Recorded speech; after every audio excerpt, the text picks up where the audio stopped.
99% హామీలు నెరవేర్చాను. సరే 90 కూడా ఒక మాట ఓన్లీ కాదులేండి, ఒక ఖచ్చితంగా నా వల్ల లబ్ధి చేకూరిందంటేనే నాకు ఉండే ఒకటి లేకపోతే నాకు ఓటేద్ది అన్నారు ఆయన. మద్య నిషేధం ఒకటి, సిపిఎస్ ఒకటి, ఇంకోటి తప్ప మిగతా సంక్షేమ పథకాలు కొంచెం అటు ఇటు అయినా చేసిన మాట వాస్తవం అండి. నచ్చిన వాళ్ళు నచ్చుతుంది, అసలు నేను చెప్పింది అర్థం చేయదు, అంతే కదండి. మీకేమైనా డౌట్ ఉంటే చెప్పండి, నేను చెప్పిన తప్పు అయితే. అలాంటి ఆ నేపథ్యంలో అదే ఆయన నమ్ముకున్నాను. ఆయన ఒక్కడే నమ్ముకుంది ఏంటంటే ప్రజల మీద నేను విశ్వాసం ఉంచాను. ఆయన ఒక్కడే కూర్చున్నాను.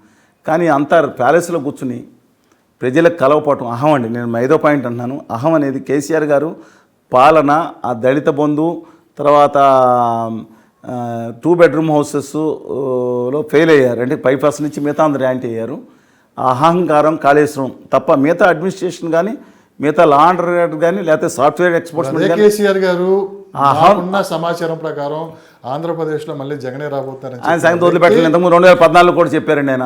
ఆయన ఏమన్నా జ్యోతిష్ శాస్త్రవేత్త కాదు, కానీ జ్యోతిషాన్ని మేము పక్కన పెట్టండి. ముందర ఆయన సంగతి చూసుకోవడం మంచిది. ఆ ఒక సీటు కూడా వచ్చేటట్లేదంటే, 1-2 వస్తాయి పార్లమెంట్లో. అందుకని ఆయన సంగతి ఆయన చూసుకోమని కానీ ఆంధ్రప్రదేశ్ కామెంట్ చేశారు. కానీ ఇక్కడ మాత్రం చెప్తున్నా, ఈ అహం అని చూశారు. ఎవరిని కలవడం, ఒక మంత్రులను కూడా కలవడం, అది తెలంగాణ సమాజం అసలు సహించదు. ఆంధ్రప్రదేశ్లో సమాజం కూడా ఆలోచిస్తుంది. అది ఫీక్లో ఉంటుంది. అది ఎందుకు మంత్రులను కలవని తత్వం ఏంటి ఇది అనేది. ఆయన ప్యాలెస్గా పరిమితం అంటే ఆయన ఏమనుకుంటాను, నేను డాట్ని కొట్టాను, ఎవరింటికి కలప. నిజంగానే అవినీతి మిగతా చోట్ల ఎక్కడో దీంట్లో భయంకరమైన కనపడుతుంది కానివ్వండి, డైరెక్ట్గా వెళ్ళిపోతున్నాయి నిధులు. సరే చెప్తున్నా, పాజిటివ్ ప్లస్ మైనస్ ఉంటాయి. ఆయనకి లోపల కూర్చుని ఆయన కూర్చుంటున్నారు. అందువలన ఆ అహం అనేది ప్రజల్లో ఉండకపోతేనండి, అంటే ప్రజల్లో ఉండాలంటే ఖచ్చితంగా ప్రజల్లో కనీసం కనపడాలి.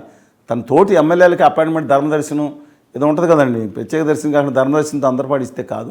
ఇవన్నీ కారణాలు ఒకవేళ ఓడిపోతే ఆయన ఓటమికి కారణం అవుతాయి. 10 సంవత్సరాల నుంచి విభజన హామీల కోసం ఆంధ్రప్రదేశ్ రావాల్సిన నిధుల గురించి కావచ్చు, మీరు తిరగని ప్రాంతం లేదో, చేయని పోరాటం లేదు. శ్రీశ్రీ చెప్పినట్టు నడుస్తూనే ఉంది. చివరికి 10 సంవత్సరాలు ఉమ్మడి రాజధాని దాదాపు మరికొద్ది కాలంలోనే జూన్ 2వ తారీఖున 1వ తారీఖు దాదాపు ఇప్పటికే రేవంత్ రెడ్డి గారి గవర్నమెంట్ ఖాళీ చేసి వెళ్ళిపోవాలని చెప్పి కూడా చూడడం కూడా జరిగింది. ఈ 10 సంవత్సరాలు ఒక్కసారి వెనక్కి సిగ్గులేని ఈ సమాజాన్ని నిగ్గదీసి అడుగు. సిరివెన్నెల గారి మాట అగ్గితోటి కడమ ఏంటంటే 1,43,000 కోట్లు ఉజ్జాయింపుకు ఉమ్మడి ఆస్తుల్లో ₹1 రాలేదండి. ఇంతకుముందు సుప్రీంకోర్టు జడ్జిమెంట్ వచ్చిన ఆ రోజు కేసుల విషయంలో చంద్రబాబు నాయుడు గారు ఫాలోఅప్ చేయలేదని చెప్తారు. జగన్మోహన్ రెడ్డి గారు వచ్చిన తర్వాత అలాయ్ బాలయ సిచ్యువేషన్లో కూర్చుని, అంటే 10 సంవత్సరాలు సెక్రటరియట్ అనేది 10 సంవత్సరాలే, మిగతాను కాదు, కనీసం అక్కడ కండిషన్ కూడా పెట్టకుండా అని ఇవ్వటం జరిగింది. ఈ కేసీఆర్ గారి కంటే మోస్ట్ షూడ్ అండ్ చాలా క్యాలిక్యులేటెడ్ పర్సనాలిటీ రేవంత్ రెడ్డి గారిని మీరు అనుకోవచ్చు, కానీ చెప్తున్నాను. అందువల్ల ఇవాళ దురదృష్టం ఏంటంటే ఉమ్మడి ఆస్తులు కూడా ఫైనలైజ్ కాలేదు. హోదా విభజన హామీలో 10% అమలే ఉంటుంది. జగన్మోహన్ రెడ్డి గారి హామీలో వచ్చింది కేవలం ఒకే ఒకటి, 10,400 కోట్లు లోటు భర్తీ. చంద్రబాబు నాయుడు గారి హామీలో వచ్చింది 3,972 కోట్లు, 73 కోట్లు. మిగతా కొన్ని ఇన్స్టిట్యూట్స్ కానీ ఇంత కాలేదు. బాధ తప్పితో నేను చెప్తున్నాను, తెలంగాణ మూమెంట్ ఏదైతే ఉందో ఆ తెలంగాణ మూమెంట్ అనేది పోయిందన్నారు. 2 ఎంపీలు 2009లో కేసీఆర్ గారు ఇటేమో ఎవరు విజయశాంతి గారు, ఇద్దరు మొహం కూడా చూసుకోకుండా 2 టీఆర్ఎస్ సభ్యులు ఇద్దరే ఉండేది పార్లమెంట్లో. తెలంగాణ రాష్ట్రమే తెచ్చుకున్నారు. వాళ్ళ భావితరాల భవిష్యత్తు ముఖ్యమైన ఇండస్ట్రీలు కానీ కానీ చాలా అత్యవసరం. 2019 తర్వాత మేము గట్టిగా ఉద్యమించాం, అంత ముందు కంటే గట్టిగా ఉద్యమించాం. మీ మేజర్ మీడియా ఎక్సెప్ట్ బారింగ్ 90% చూపించలేదు మా ఉద్యమాన్ని. ఢిల్లీ మనం ఢిల్లీ నుంచి గల్లీ వరకు ఎంత కేంద్రమంది తిరిగాం, సమరయాత్రలు చేసాం, ఇచ్చేపని హిందూపురం చైతన్యయాత్రలు చేసాం, ఇచ్చేపని హిందూపురం వరకు 26 జిల్లాల్లో ధర్నాలు పెట్టాం, రాష్ట్రమంతా తిరిగాం, ప్రాణం పెట్టి పనిచేసాం, ఎంతో కొంత రాష్ట్రానికి లాభం చేసాం. ఇంతకుముందు మనం కూడా చెప్తాం, మా వల్ల రాష్ట్రానికి లాభం జరిగింది. ఆ రోజు కానీ ఈ రోజు కానీ మేము నష్టపోయి ఉండొచ్చు అన్ని విధాలుగా.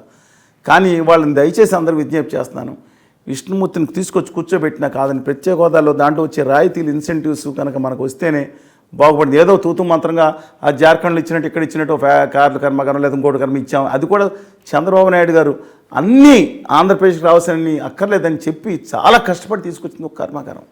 ఇవాళ ఇన్ఫోసిస్ తీసుకొచ్చాను, లేకపోతే ఇంకో 10 తీసుకొచ్చానని ఆదాన్ డేటా సెంటర్ని జగన్మోహన్ రెడ్డి గారు చెప్తున్నారు. లాస్ట్ పెద్దది ఏది కాదండి, పోర్ట్స్ ఒకటి కడుతున్నారు. నేను నామ్ డినైయింగ్ దట్ సిడిసిఐ ఎలక్ట్రికల్స్. నాకు అర్థం కాంది, సిడిసిఐ ఎలక్ట్రికల్స్ని అప్పుడు తిట్టారు, ఇప్పుడు ఆ డబ్బులు ఏమో తెలుగుదేశం పార్టీకిను వైకాపాకి ఇద్దరు కూడా ఇచ్చారని ఇద్దరు సైలెంట్ అయిపోయారు. దయచేసి ప్రజలారా ఆలోచించుకోండి. ఎవరన్నా సరే తమ హక్కులకి, ఆత్మగౌరవానికి నిలబడి వాళ్ళ ఒక్కసారి ఆలోచన పిడికిలు బిగించాలండి. ఇవాళ ఆత్మగౌరవాన్ని ఢిల్లీ పాఠశాల దగ్గర తాకట్టు పెట్టి కనీసం స్టీల్ ప్యాంట్ మిగతాది కూడా అడగకుండా ఉండే దౌర్భాగ్య స్థితికి రాష్ట్రాన్ని తీసుకెళ్ళి వచ్చేస్తుందని కాదు. దయచేసి నిలబడండి, భావితరాలు బాగుపడతాయి. 90% కొత్తగా వచ్చిన యువత బయటికి వలసలు వెళ్ళిపోయే పరిస్థితి ఉంటే ఏం చెప్పాలి లక్ష్మీనారాయణ గారు? ఒక్కటి చెప్తాను మీకు ఈ విషయం. 2014లో చంద్రబాబు నాయుడు గారు అధికారం స్వీకరించిన జూన్ 8వ తారీఖున ఆంధ్రప్రదేశ్లో బేసిక్ సాఫ్ట్వేర్ ఎక్స్పోర్ట్స్ 1200 కోట్ల రూపాయల లోపు ఉన్నాయి. అపార్ట్ ఫ్రమ్ బీపీఓలు అంటే తీసేయండి. 2019 మే 30వ తారీఖున ఆయన దిగిపోయే నాటికి బేసిక్ సాఫ్ట్వేర్ ఎక్స్పోర్ట్స్ 1200 కోట్ల లోపే ఉన్నాయంట.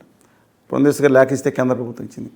నేను సాధించేస్తాను యువనేత ఆయనేమో నేను ఇల్లు సైబరాబాద్ కంటే నిజంగానే ఆయన రాష్ట్రానికి, ఆయన తెలంగాణ రాష్ట్రంలో ఇప్పుడున్న సైబరాబాద్ కానీ మిగతానికి ఆయన ఉపయోగపడ్డారు చంద్రబాబు నాయుడు. కానీ రాష్ట్రం వచ్చిన తర్వాత అంటే ఆ సాఫ్ట్వేర్ కావాలి 3 ఏళ్ళని 5 ఏళ్ళు ఉన్నారు కదా ఆయన. జగన్మోహన్ రెడ్డి గారు వచ్చిన తర్వాత ఈయన సాధించిన గొప్పది ఘనత ఏం లేదు, 2000 కోట్లు అంట. నవ్వుతారండి. పక్కన తెలంగాణలో 3 లక్షల కోట్లు చేరుకుంటుంది, పక్కనున్న తమిళనాడులో 3.5 లక్షల కోట్లు, పక్కన కర్ణాటక 4 లక్షల కోట్ల సాఫ్ట్వేర్, ఆఖరికి అటవీ రాష్ట్రాన్ని ఏలం చేసే ఒరిస్సాలో 2.5 రెట్లు ఎక్కువ ఉంది, ఉత్తరాఖండ్లో పెరిగింది. నా పిల్లలు మన రాష్ట్రాల్లో ఉన్న విద్యార్థులు వీళ్ళందరూ 90% బయటకు వెళ్ళి వలసలకు వెళ్ళిపోవాల్సిన పరిస్థితి వస్తే వీళ్ళ గురించి మాట్లాడుతున్నారు. హోదా విభజన హామీల గురించి మాట్లాడకుండా పక్కన పెట్టేసారు. పాచిపళ్ళు ఎట్టున్నారు, ఎత్తి మీదకి ఎక్కి కూర్చున్నారు. ఏం చేయమంటారు? రేపు పొద్దున వీళ్ళందరూ వచ్చేస్తే అప్పుడు అయిపోయింది 2 పేపర్లు 4 మంది రాసేస్తే అయిపోతుందా? పోరాడాలి, ఖచ్చితంగా పోరాడతాం. 10 మంది ఉన్నా సరే పోరాడతాం. 2019 తర్వాత టీవీలు మేజర్ మీడియాలు 99% వేయలేదు మేము చేసిన ఉద్యమాన్ని. ఏం తప్పు చేసాము? 3 పార్టీల మేజర్ ఛానల్స్ ఒకరిద్దరిని చూపించారు, ధన్యవాదాలు చెప్తే ఏం తప్పు చేసాం మేము? ఎవరైనా బూతుమారు తిట్టామండి? అనుచితంగా మాట్లాడిన గవర్నర్ చంద్రబాబు నాయుడు గారిని కానీ, జగన్మోహన్ రెడ్డి గారిని కానీ, కళ్యాణ్ బాబు గారిని కానీ, లేదా ఇంకెవరన్నా మేము అన్నామా? తమ హక్కుల కోసం మమ్మల్ని ఎందుకు బ్యాన్ చేస్తారు? What is this? చూద్దాం, కాలమే నిర్ణయిస్తుంది. Thank you sir. ధన్యవాదాలు.